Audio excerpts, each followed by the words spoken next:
Every time I look at him, I just laugh. It's a full row of his teeth always out. It's just sitting there. And he looked it. I mean, he probably just fit in the palm of my hand. Where's your teeth? Let's see those. Look at those teeth. So cute. He had hair sticking out and his teeth were out and his eyes were like super slanted, and I'm like, oh my god, you were so funny looking. My passion in the rescue is malnourished kittens. I can make a cat really fat. And so with Wolfie, I was like, oh, I got this. I couldn't get anything in him, even drops of water. And so that next morning we did the x-ray and his entire esophagus was loaded with food. The veterinarian had never seen anything like this. We went to the ER, they put him under anesthesia, they flushed all the food debris out. And that was when they thought I shouldn't keep him alive.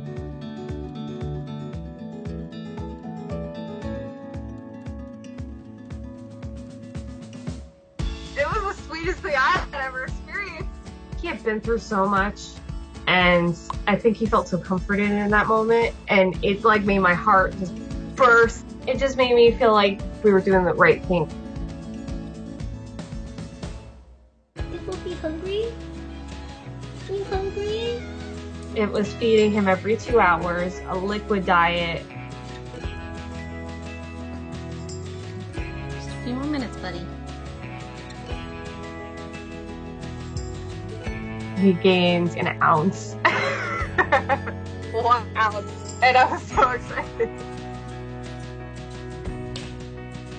He's obsessed with my cat Noelle. I mean, he follows her everywhere.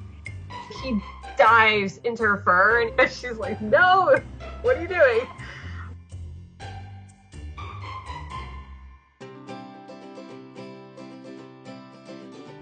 I've had a good 150 fosters come through my home, and I've been good.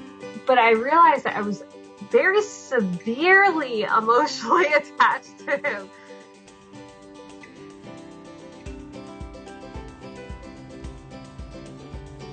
As he's growing, his esophagus size is growing.